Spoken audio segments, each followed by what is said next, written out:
La música inunda hoy el mundo que viene de varias maneras diferentes. Por un lado, vamos a recibir a Toñín Corujo, ese timplista que se acostumbró a tocar y a hacer de la obra de César Manrique su casa musical. Hoy, esta también será un poco su casa y le escucharemos hacer la obra justamente que rinde homenaje al genio, a César. En otro espectro musical encontramos al tenor Manuel Gómez, afincado en Alemania hasta que la pandemia le ha detenido y le ha devuelto a su isla natal, donde continúa haciendo proyectos interesantes, como por ejemplo el rescate de la obra de Joaquín García, cuyas cantatas sonarán por primera vez en la historia en la garganta de nuestro querido tenor.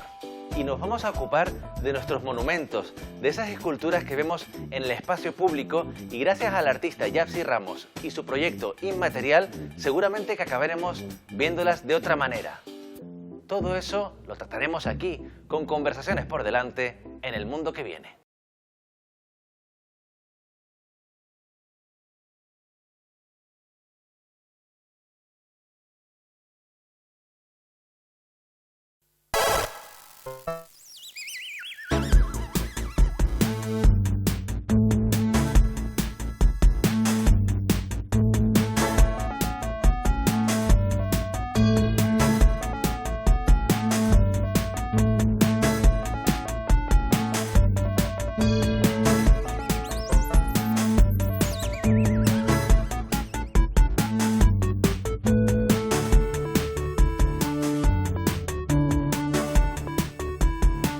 ¿Cuántas veces hemos podido sentir que hemos estado al lado de un verdadero genio o que hemos presenciado una genialidad en toda la amplitud del término?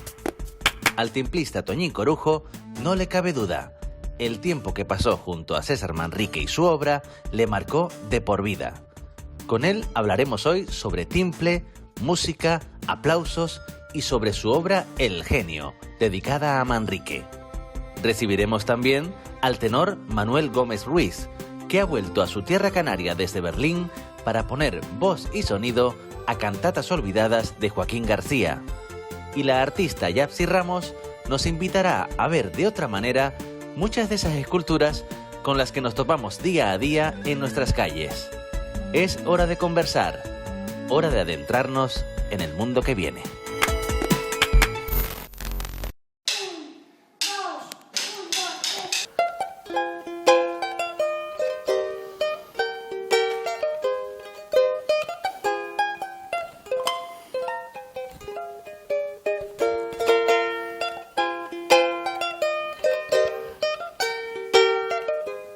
Hola, Toñín.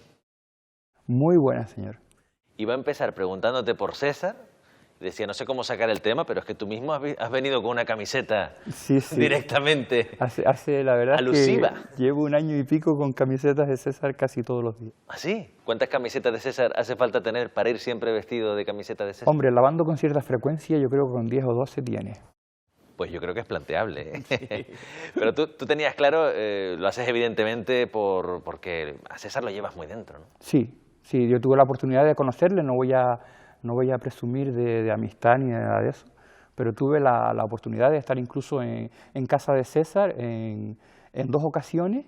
En una de ellas estaba Pepe también, y con un grupo de jóvenes, que teníamos un grupo de música que se llamaba Guañac, y un día él nos invitó a su casa, nos puso vídeos y nos hizo alucinar con un montón de sus cosas, ¿no? De sus pinturas y sus historias. ¿Le gustaba el timple a César? Pues pienso que sí. Mi padre, por ejemplo, es un gran enamorado. Mi padre nació pegado al timple, mi padre toca el timple todos los días de su vida. Y la primera peluquería que tuvo mi padre en Arrecife fue una decoración de Manrique. Mi padre se lo pidió a César no le cobró nada por hacérsela, y tuvo una super peluquería en un edificio viejo que al final lo tiraron, como casi todo en Arrecife. Y César era, no sé si exactamente un amante, pero por lo menos tenía muy en consideración lo que era la música folclórica. De hecho, él abrió ventanas en Jameos, en Timanfaya, donde habían noches donde se hacían exposiciones folclóricas, digamos, con los grupos que habían en Lanzarote. De la misma forma, supongo que no se puede estar en Lanzarote sin dejarse impregnar por lo que decíamos de César, ¿no? Es muy difícil huir de esa sombra y pues que no acabe uno ninguneándola o... Hombre, el peso de César en Lanzarote es tremendo. Sacó a Lanzarote de la miseria. La gente emigraba, de hecho hasta mi familia y yo mismo estuve en Venezuela, emigrados por la hambruna, que no había nada en la isla. Y César tuvo la idea de convertir todo eso, lo que era, por ejemplo, los malpaíses, eso, lo horroroso, eso, la gente no soportaba eso porque allí no se podía plantar ni se podía hacer nada. El sur de Lanzarote, lo que son las playas y todo eso, eso no valía para nada, eso lo heredaron los hijos malos de las familias que tenían, la herencia que le dieron fue esas zonas, ¿no? Porque en esa época eso no valía para nada, no se podía cultivar. Y César supo sacarle rendimiento a eso, él vio belleza donde nadie la había visto. O sea, digamos, Jameos del Agua. Jameos del Agua era un basurero, la gente tiraba por el agujero ese y tiraba un montón de basura. Y él se encargó de sacar todo eso y de convertir ese lugar en un sitio mágico, al igual que Timanfaya.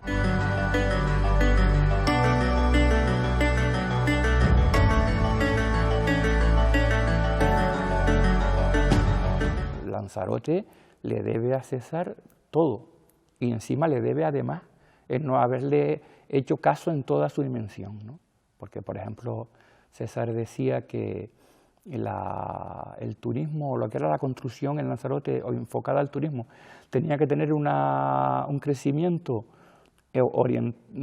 fundamentado en función de cómo creciera la población, ¿no? Y aparecieron los enganchados del dinero a contradecirlo todo y acelerar lo que era la construcción y todo eso, porque decía, los constructores y los promotores decían a César, no, es que hay un montón de demanda, hay que aumentar la oferta. Y César decía, no, hay que aumentar los precios. La oferta no, los precios. Y no le hicieron caso en eso. Y entonces, pues, Lanzarote le debe el no estar pasando hambre ahora, pero también le debe el no haberle hecho caso, como te dije antes, en toda su dimensión. Claro, es que ni mucho menos, aunque ahora parezca que es una figura sagrada, no era un triunfador en todo, ¿no? Y luego queda además... Para nada. No, cuando él murió, entonces todos fueron cesaristas, pero antes de su muerte no lo eran. No lo eran. Y eso nos deja la duda también, porque mucha gente dice, ¿y cuándo saldrá un nuevo César? ¿O podría salir un nuevo César? No lo sabemos, pero es que lo que nos queda de sensación es que aunque saliese, no podría ser lo que hizo César en su momento. Aquello tuvo lugar por una serie de circunstancias. Claro, o sea, él se encontró con un filón virgen. O sea, ahora es que habría que inventar y otras cosas y hacer unos estudios de mercado y unos no sé cuánto y no sé qué, pero en ese momento él lo tenía clarísimo y de hecho Lanzarote, para venir a Lanzarote ya tenía lista de espera, no era fácil encontrar para venir a Lanzarote y lo que hicieron fue seguir aumentando la oferta, hasta un punto en que al aumentar la oferta, pues bajan los precios, ya no es interesante. Había que haber logrado ese equilibrio. Y qué bien nos vendría en esta pandemia esos números controlados, ¿no? Porque ahora sobra espacio, por desgracia. Sí, yo creo que sería un buen momento y a lo mejor me van a tirar piedras de algún sitio, para, digamos, todo lo que está medio siniestrado en Lanzarote, que no funcione tal y cual, quitarlo de ese parque. O sea, digamos, disminuir la plaza hotelera para que suban los precios.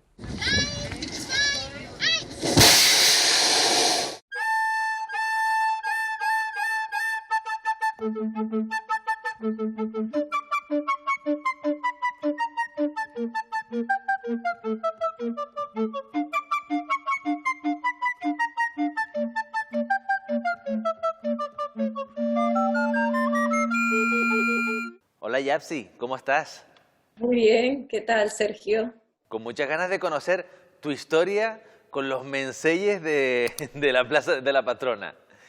Cuéntame, porque claro, tú andabas ahí caminando, bueno, supongo que tu vinculación, como la de muchos canarios, y supongo que también especialmente muchos tinerfeños con los menseyes y con la Plaza de la Patrona será importante, ¿no? Pero, ¿qué tipo de reflexiones te llegaron para que al final eso derivase en el proyecto inmaterial? Pues mira, realmente estaba paseando, como tú bien dices, y bueno, obviamente también, ¿no?, cuestionándome pues siempre el tema de la identidad canaria, ¿no?, que está tan vinculado a mi trabajo. Y pasaba por ahí, de repente los veo y empecé a reflexionar digo, bueno, no sé, yo cuando vi las momias en el museo eran como más pequeñas, estos están como muy potentes, que unos cuerpazos, ¿no? Y me empecé a imaginar, digo, ¿seríamos realmente así? ¿Eran de esta manera o es un ideal, un ideal que nos hemos creado y que realmente pues nos interesa, ¿no? Este ideal. Y luego, claro, luego iba profundizando, pues a lo mejor me los imaginaba más bajitos, más, no sé, no habrían diversidad. Y luego por otro lado, y ahí te pregunto a ti, Sí. que si tú no echas de menos algo también, ¿no? Así también yo como, obviamente desde mi perspectiva como mujer, que también es la mirada que tengo, pues pensé, Aquí falta alguna mujer, ¿no? Todos estos guerreros a los que se les rinde homenaje y se les ensalza son hombres, ¿no? son hombres y además sobre todo sabiendo que hay estudios científicos donde sabemos que la mujer era activa, o sea, la mujer estaba al frente también, ¿no? Entonces, en los combates. Entonces, y además el porcentaje no era un 1 respecto a un 9, sino que entre un 8 y un 5% más o menos, ¿no? Es la relación, con lo cual la mujer estaba activa. Entonces siempre esa cosa me hace reflexionar, ¿no? Porque no hay ninguna representación. O sea que de los 9 Menseyes, una o dos mujeres podríamos haber colado, ¿no? Hombre, yo, por lo menos. Sí. Esto puede parecer anecdótico o una mera reivindicación de género, pero tú esto lo has querido llevar ya más allá. Es el punto de partida, ¿no? Exacto, es el punto de partida porque al final siempre tienes que empezar el diálogo con un ejemplo concreto y a partir de ahí, de lo concreto, vamos a lo universal, ¿no? Entonces, pues, en este caso, que es el que yo estoy trabajando con los chicos, lo que he hecho es, vamos a ver qué ocurre, vamos a hacer, vamos a despertar, vamos a hacer, sean ustedes quienes exploren, vamos a abrir no solo a los estudiantes, además, sino que hemos invitado al público que quiera participar, ¿no? Porque hasta el punto que podamos abrirlo es interesante tener la conversación. Y vamos a ver qué es lo que está ocupando el espacio público y si realmente nosotros nos sentimos identificados con esos monumentos que están, si nos representan como sociedad actual. Estos laboratorios son espacios de libertad, donde lo que vamos haciendo simplemente es como un brainstorming y trayendo ideas al frente y se van como formando de forma orgánica, ¿no? No hay nada todavía concreto. Estás ahí trabajando con esos alumnos y alumnas, viendo e invitándoles a ver, a mirar, ¿no? Porque es verdad que también, al final, muchas de estas esculturas y monumentos forman tan parte de nosotros que ni nos quedamos, ¿no? Y luego pues está el análisis de lo que hay y en ocasiones ya si entramos incluso en partes más polémicas, en nuestro contexto más inmediato, esto donde más ha cantado es en asuntos vinculados con la memoria histórica, ¿qué se está ensalzando y qué se está representando, ¿no? Sí, exacto. Nosotros, por ejemplo, también que quería comentar que lo que estamos haciendo para que sea abierto, también estamos poniendo los resultados, las fotografías que nos están dando los alumnos, y las cuestiones que están saliendo en los laboratorios, lo estamos reflejando en el Instagram. Que cualquiera que quiera entrar en la conversación, porque yo creo que eso es un tema importante, ¿no? Hablábamos esta mañana también del monumento a Franco. Por ejemplo, ¿sabes qué se hace con eso? Son unos valores que estamos de acuerdo, pero luego es parte de la historia, pero ¿qué hacemos? Y luego está intervenido con una pintura, ¿no? De un rechazo. O sea, ¿cómo también se van transformando esos monumentos? ¿Tú crees que un monumento, por ejemplo, franquista, que ha recibido una pintura de rechazo, ¿no? Esa pintura roja, De diciendo rechazo, fuera, sí. ¿la pintura sería una manera de hacer que esa escultura se fuera adaptando a los tiempos o es un acto de vandalismo? No, yo creo que que también está reivindicando, ¿no? Un ideal. No sé, ¿tú cómo lo ves? ¿Tú qué sientes? Yo tengo hay una duda muy grande por lo que te decía de esas esculturas que parece que las ponen en un sitio y ahí nos las tenemos que comer, pase lo que pase con nuestros criterios estéticos y con la historia, ¿no? Y lo que nos vaya demostrando la historia. Y en ese aspecto siempre pienso si no sería planteable que las esculturas tienen un periodo, esto yo sé que hay artistas que lo notan fatal, ¿no? Pero que las esculturas en espacios públicos tengan un periodo que pueda ser revisable, ¿no? Y de la misma manera, lo que esté ensalzando cosas que no deberían ser ensalzadas, pues ahí entraría un poco el dilema. Esto lo vimos con películas como Lo que el viento se llevó, que decían, oye, ¿la retiramos o no la retiramos? Evidentemente es una obra de arte. Creo que al final llegaron a una solución de poner una cartela al comienzo de la película con un contexto histórico, porque es verdad que no todo el mundo que la vea y no todo el mundo que vea una escultura puede entender qué lo generó y qué hay de bueno y qué hay de malo en ello. Y a lo mejor no sé si tú crees que esa revisión a modo de información adicional, puede hacer más llevadero según qué monumento. Podría ser más llevadero, pero yo creo que hay que plantearse otras soluciones. Are we gonna kiss? Excited, I promised you my lips. In writing. ¿El derribo o Yapsi? El derribo podría ser una solución porque además del derribo y movimiento, yo me imagino, ¿no? Derribar y mover también, eso es una acción, ¿no? Porque eso es otro tema que también estamos hablando. Por eso el proyecto se llama Inmaterial también, ¿no? Porque no vamos a trabajar el objeto, sino que vamos a trabajar a través de la imagen fotográfica que se va a poner en redes, o sea, va a ser un resultado inmaterial en relación a lo que significa una escultura. Pero sí que vamos a trabajar a través de los cuerpos, ¿vale? Del cuerpo como memoria histórica, y que nosotros como canarios o en el lugar en el que nos encontramos no podemos obviar ese contexto que contexto ya sea geográfico en relación con África, siendo españoles, el contexto de el clima que tenemos, o sea, yo lo que hablo con ellos es, tenemos que incluir dentro de estos valores también que esto que saquemos ahora no puede salir lo mismo como si lo estamos trabajando en cualquier otro lugar del mundo, ¿no? Es específico de aquí, ¿no? De los valores concretos que se van a sacar aquí y cómo vamos a incluir esos valores, cómo cada cosa, cada detalle va a reflejar realmente esos valores que tú quieres comunicar. Y que observando y entendiendo esos valores que ellos nos están transmitiendo, vamos también a entender cuáles pueden ser los posibles monumentos dentro de 20 años, 10 años o 5 que se moverán o no sé, ¿no? Poniéndole voz a esos jóvenes, porque obviamente tenemos que escucharles. Ahora, llevando ese debate que tú ahora vas abriendo con los jóvenes y que tenemos muchas ganas de saber el resultado final, performance incluida, llevándolo hasta el punto extremo e internacional, un poco más allá, ¿no?, de nuestro contexto canario, hemos visto cómo monumentos están cayendo y están cayendo como, además, un resultado de una revuelta social y una manera de expresar un rechazo muy claro hacia lo que representaban. Lo hemos visto en Estados Unidos ahora de una manera muy marcada con el movimiento Black Lives Matter y cómo determinadas figuras que además tenían un posicionamiento muy claro desde la Guerra Civil o incluso la conquista, Cristóbal Colón incluido, pues formaba parte de la protesta social, tirarlos abajo, ¿no? Y eso también hay que tenerlo en cuenta, ¿no? Y es una manera, repito, en esa frontera entre el vandalismo y la expresión del pueblo, pues es una manera de tener claro si la gente quiere convivir con eso o no.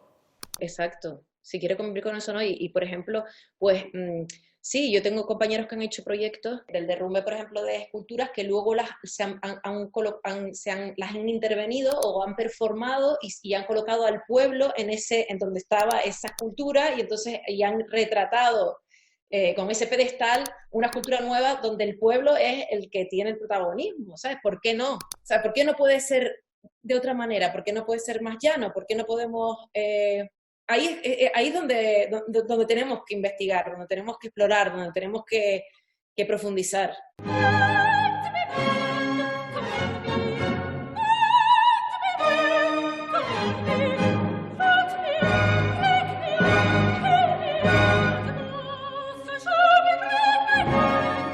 Hola Manuel, ¿qué tal? Hola, muy buenas, muy bien.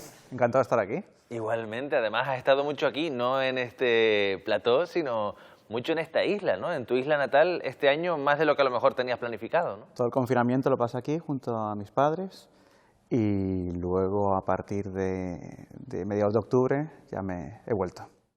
De no ser por estas cosillas que hemos estado viviendo, ¿habrías estado gran parte del año en Berlín o tenías muchos planes de moverte por el mundo? Hubiera estado en Alemania, hubiera estado en Holanda, hubiera estado en Italia en verano haciendo una ópera, pero bueno, todo se ha transformado este año, un poco raro, pero es lo que hay. Aprovecho que te tengo aquí para hablar justamente, porque tú representabas pues eso, a nuestras grandes voces, que mira que se van cultivando, algo tendremos que estudiar de qué pasa con los genes canarios, la cultura, ¿no?, que ha ido pues también aposentándose durante mucho tiempo, pero claro, al final te vas, es decir, si no llega a pasar lo que pasa, estarías en Alemania, como tú dices. Efectivamente. Hay que irse. Esto es una opinión pública Sí. y a lo mejor por lo que voy a decir voy a ser un poco criticado. Yo creo que el artista necesita el exilio, pero un exilio político forzado, un exilio artístico, un exilio para buscar, un exilio para encontrarse. Todos los grandes artistas, todos han abandonado por una temporada o para siempre en su lugar de nacimiento. Yo creo que todos necesitan un momento de ir a esas grandes ciudades de la cultura donde hay mucho movimiento, cohabitar con ese movimiento y enriquecerse. Si vamos a tu caso personal, ¿en qué momento decidiste que había que dar ese salto? Yo me fui a Berlín, Alemania, antes de comenzar a estudiar. Me fui primero a aprender el idioma y la ciudad me cautivó y me impresionó de tal forma que decidí quedarme allí a estudiar y luego ya a empezar mis primeros pasos profesionales. También viene bien lo del idioma porque es verdad que un cantante de ópera que no sepa alemán lo tiene fastidiado, ¿no? Depende. A mí el repertorio alemán me fascina, entonces Sí. para mí era una prioridad aprender alemán. Se puede ser cantante sin saber alemán. Y- Si te especializas en otro tipo de repertorio, eso sí. o simularlo, ¿no? Yo suelo cantar en idiomas que entiendo y hablo. Un giardinier car mio, c'eterno servitore, ci fa cui nell'onore, questo ne soffrivo. Hablábamos de también las complicaciones para salir adelante y de que al final pues hay que labrarse. Esto es una carrera profesional en la que se compite con mucha gente. Sí. ¿Se puede uno permitir el lujo de decir esto lo canto y esto no lo canto? Uno debería ser siempre honesto consigo mismo y saber lo que uno puede hacer o no. Mis grandes fracasos ha sido porque he cogido repertorio que no era para mí. Cuando uno se siente a gusto con lo que hace 100%, uno sube al escenario sin miedos, con ganas de simplemente demostrar de lo que hace, de comerse el mundo. Cuando no, cuando existe ese miedo es porque algo falla. Lo que pasa es que está lo que uno está pensando, que tiene que ser terrible la batalla mental de a lo mejor estar en el escenario y tener esa sensación, ¿no? Sí, el loco está siempre aquí. Sí. Pero es que luego está la gente. Y a lo mejor la gente no piensa como el loco, ¿no? A lo mejor no. Digo Puede ser. porque uno se fustiga y luego dice, sería un clásico, ¿no? Tú a lo mejor sales amargado y la gente dice, oye, qué maravilloso ha sido eso, ¿no? Puede ser. Pero al final, yo convivo conmigo mismo, no con esa gente. Que será el peor crítico que uno tiene, ¿no? Sí, sí lo es.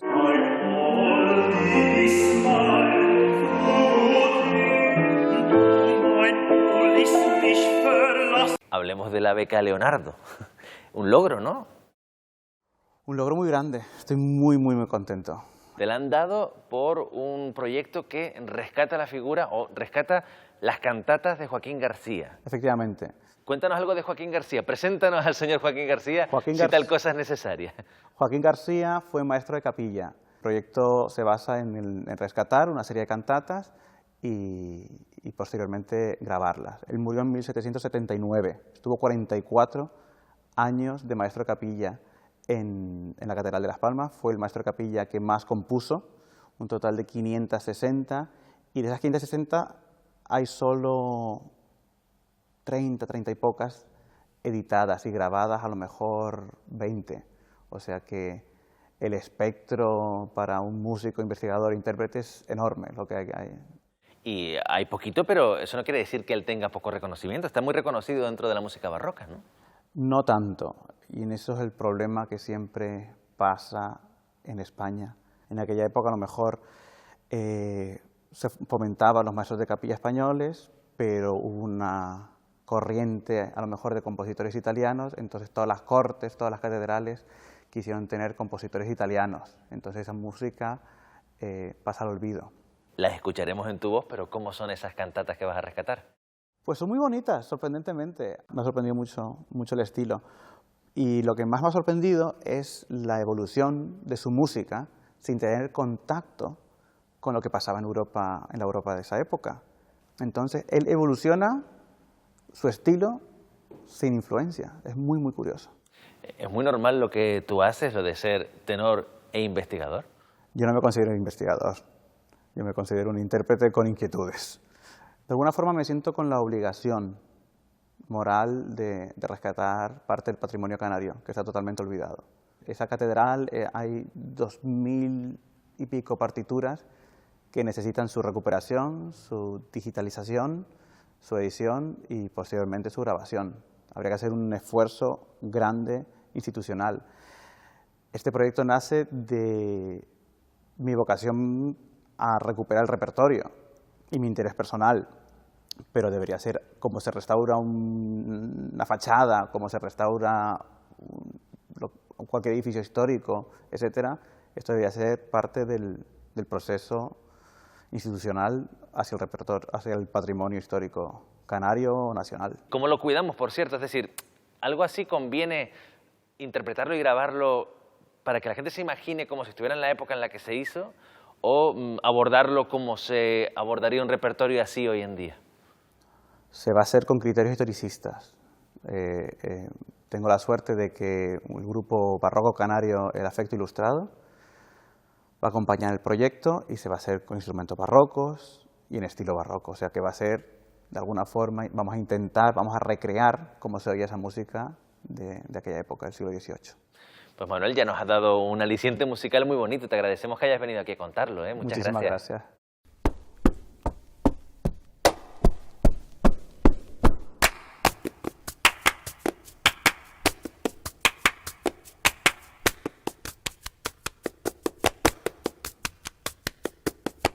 ¿Cómo es tocar en los jameos? Tocar en los jameos es maravilloso. Pero eras una especie de residente, ¿no? Durante 7 años, sí, fui residente durante 7 años. Y ahora ya hay más grupos que lo hacen y nosotros hemos optado por cerrar ese ciclo. Es más, lo tengo grabado casi todo. Y generalmente no me gusta oírme in situ. Después, al pasar los años, los oye y están geniales. Y los aplausos, no te digo, los aplausos voy a hacer un día una mezcla de aplausos.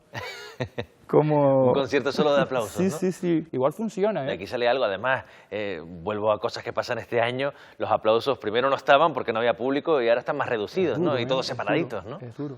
He hecho un par de conciertos online y es duro. De hecho, tuve la picardía de pinchármelos y me los ponía yo. Pero es duro que tengas que ser tú el que dispare el aplauso y no te lo pongas. Sí. ¿En algún concierto online hiciste? Ayuda un montón, sí. En muchos temas le puse el aplauso allí para dispararlo y lo disparaba, toma. Por suerte, antes de acabar el año, se han podido hacer conciertos. Por ejemplo, pudiste presentar en Gran Canaria por primera vez, estamos hablando de César, tu obra homenaje a César, El Genio, ¿no? La pudiste presentar, ¿no? Ajá, sí, sí. Y así, pues bueno, poder acercar a la gente un espectáculo que había sido creado, si no me equivoco, con motivo del centenario del fallecimiento de César, ¿no? Digamos que sí. Vamos, nosotros estuvimos dándonos calletones entre nosotros los miembros del cuarteto para encontrar temas, para hacer cosas, porque había una ayuda muy importante del Cabildo de Lanzarote. Sí. Y no se nos ocurrió nada. Y desde que se cumplió el plazo, aparecieron todas las ideas. Y al final lo hicimos por nuestra cuenta. Pues mira, tiene más mérito, Sí, Toñín. sí, al final lo hicieron de corazón, ¿no? Sí, sí, con una gran ayuda a posteriori. Cuando ya estábamos terminando el disco, apareció la Fundación César Manrique, que se encargó de la mayoría de las facturas. O sea, nos dio un buen espaldarazo, una buena ayuda, y con ellos también lo presentamos en el auditorio de Jameos del Agua. ¿Y qué lo convierte en un homenaje a César? ¿Cómo se convierte en música un homenaje a alguien que trabajaba otros lenguajes? Vale, nosotros hemos disfrutado de sus espacios. Digamos, el tema ahí en el disco hay temas como Juguete de Viento, en homenaje a los juguetes de viento de César. Hay uno que se llama Jameo Chico, que es en Jameos del Agua. Hay otro que se refiere a la isla en general, que es Lanzarote. Está Caminos de Fuego, que está más situado en Timanfaya. O sea, son visiones nuestras de lo que él hace. O sea, un poco no es... O sea, una vez que ya se había cumplido la subvención, no fue nada complicado encontrar de dónde sacar tantas cosas. Hablemos de timple, porque evidentemente es tu instrumento, y también se te sitúa dentro de esa generación mágica, ¿no? Aunque las edades vayan variando, pero lo que la gente entiende. Soy el más viejo. ¿Eres el más viejo? Sí, sí. Bueno, no se lo diremos a nadie, pero... No, es que me llena de orgullo eso, porque uno de los más jóvenes, que estuvimos hablando el otro día, dijo ese, parece mentira que tú seas el más viejo y seas el más moderno, ¿no? El más, como el más transgresor, el más que te atreves a todo. Digo, sí, porque soy viejo. Es que, es que eso te iba a comentar, ¿no? Toda esa generación salió, la verdad que le dieron la vuelta al timple y luego la gente decía, bueno, pero ¿cómo los diferenciamos? Y si lo ven de lejos parece que todos están haciendo lo mismo, pero efectivamente no, cada uno está siguiendo un camino muy diferente. Muy diferente, incluso ahora que son... Porque yo me acuerdo de una frase de Domingo el Colorado, dice así, ahora somos 3, pero ojalá en el futuro seamos 3000. Pues yo creo que ya van por cerca de 3000. Hoy en día es el héroe nacional del timple y la gente lo considera, porque antes no, antes como que lo escondía y tal. Sí. Yo toco el timple, yo generalmente antes era guitarrista.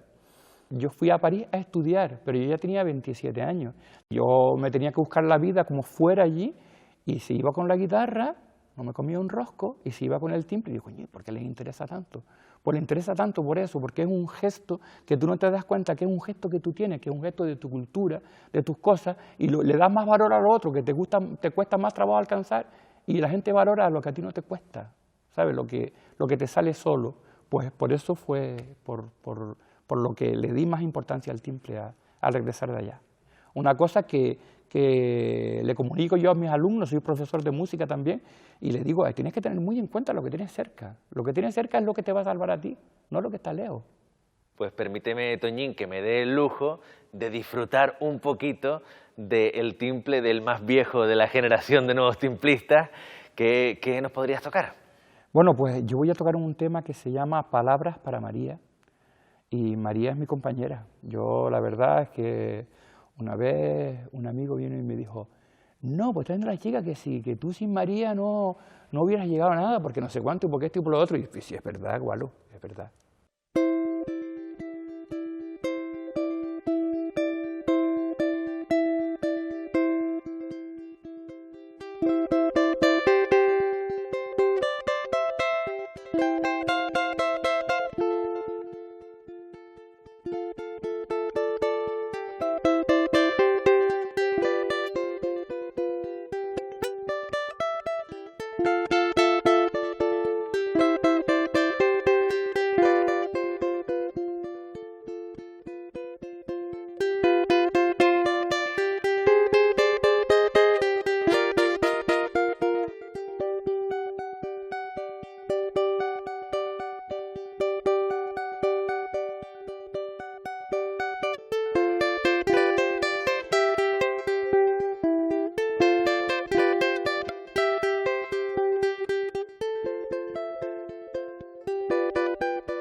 La memoria es siempre algo presente, porque solo desde ella se puede construir el futuro. Solo revisando cómo nos contamos las cosas seremos capaces de que sean de manera diferente. Todas las historias han venido contadas por los hombres poderosos, aquellos que escribieron cómo sucedió, que se dieron la importancia de colocarse en esculturas y libros, en los nombres de las calles. La historia, también la de nuestras islas, está coja. Faltan los relatos de las mujeres, de la mitad de la humanidad, porque sus historias siempre fueron consideradas mínimas, privadas, poco relevantes, porque lo femenino ha sido siempre relegado al lugar de lo emotivo, de lo poco científico, de la verdad, al fin y al cabo. Porque las cosas de chicas parece que solo han interesado a las chicas y las cosas de chicos han tenido que interesar a todo el mundo. La memoria de estas islas no es cosa del pasado, la hacemos ahora mismo, decidiendo qué ocultamos y qué desenterramos.